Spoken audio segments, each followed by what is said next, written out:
Hello, Trà Vinh xin chào các bạn. Hôm nay thì mình lại giới thiệu đến các bạn một món bánh từ lá dứa nữa. Vừa thơm ngon nè, có độ béo từ dừa. Lá dứa thì có màu đẹp. Thì mình ăn cái bánh này nó xốp xốp, có độ mềm nè, độ dẻo dẻo, ăn ngon lắm. Thì giống như là mình làm cái bánh ống lá dứa vậy đó.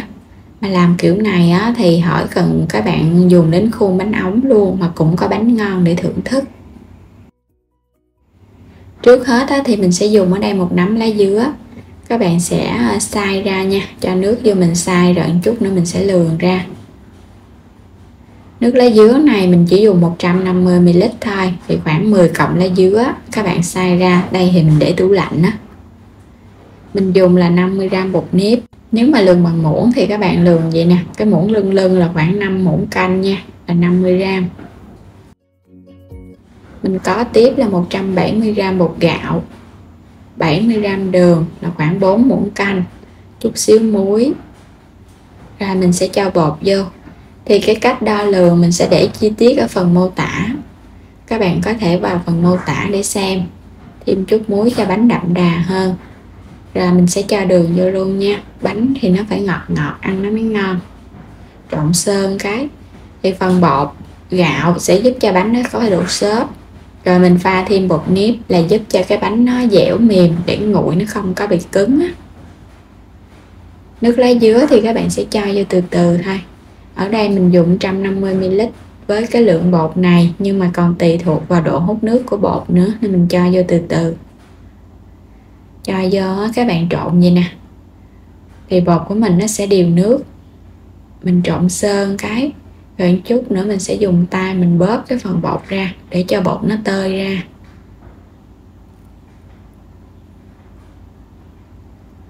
Tại vì nếu mà bột này các bạn trộn không là nó dính lắm.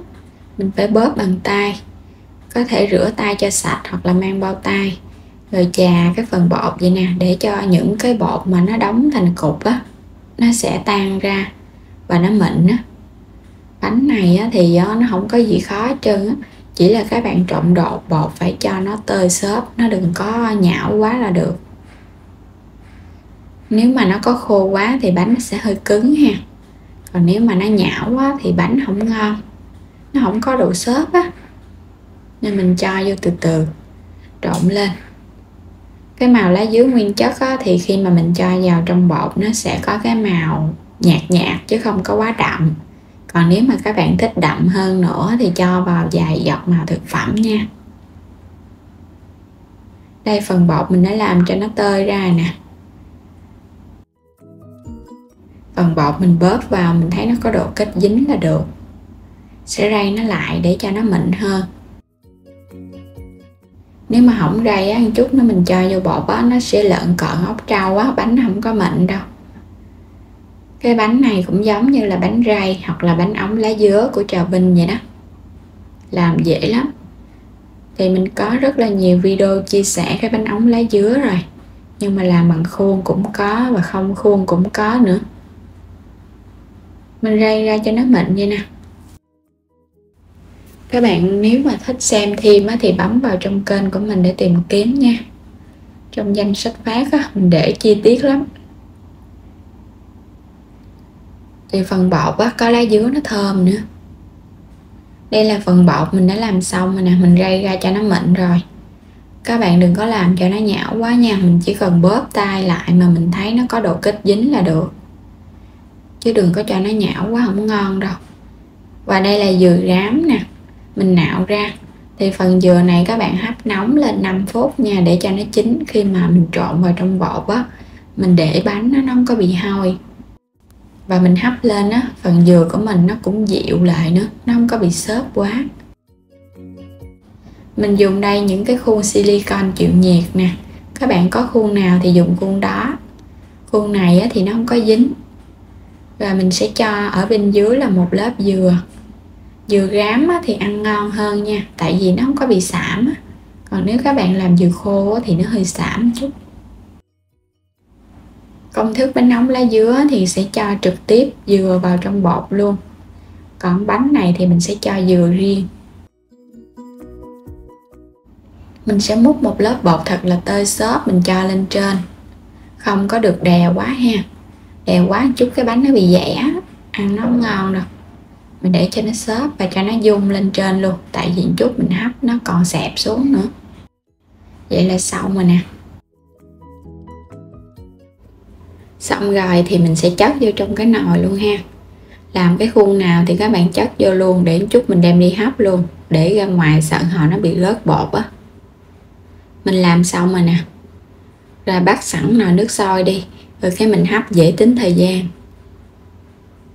Bánh này thì mình sẽ hấp ở lửa trung bình thôi, không có cần lớn quá. Và thời gian mình hấp là trong vòng 15 phút. Đúng thời gian là bánh nó chín, tại vì khuôn cũng nhỏ. Khuôn này có 50g mà. Bánh chín thì các bạn thấy cái lớp bột nó trong. Rồi bây giờ mình sẽ lấy bánh ra nha. Bánh ống lá dứa theo cái phiên bản mới, có khuôn nào dùng khuôn đó, mà không có cần phải trộn dừa mà mình để riêng, giống như là một cái lớp bánh và một lớp nhân dừa vậy đó. Tróc lóc khuôn này nó không có dính. Rồi mình sẽ lấy bánh ra. Cái lớp màu trắng của dừa, nếu mà thích ít dừa thì các bạn giảm dừa lại. Ở đây mình dùng phân nửa dừa và phân nửa bột luôn á. Bánh đã làm xong thì có thể ăn nóng nó sẽ ngon á. Bánh này ăn nóng nó ngon hơn là để nguội. Còn ấm ấm thì lớp bột nó thơm lá dứa lắm, ngon ha. Bên trên và bên dưới nó cũng đều nhau. Bánh có độ xốp nè, bẻ rất là nhẹ tay luôn, xốp và mềm.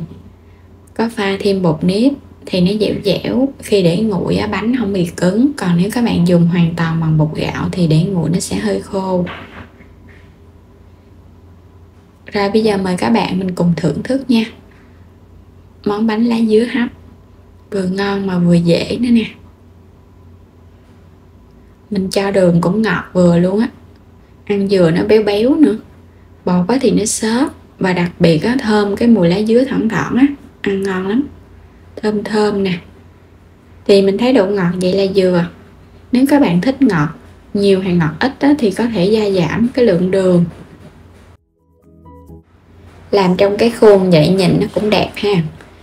Có hai lớp đều nhau nè, nhìn cũng hấp dẫn á. Nếu mà làm theo cái kiểu truyền thống luôn á, là các bạn phải làm gạo xay ra. Thì gạo làm bánh nó sẽ mềm xốp ngon hơn so với bột đóng gói.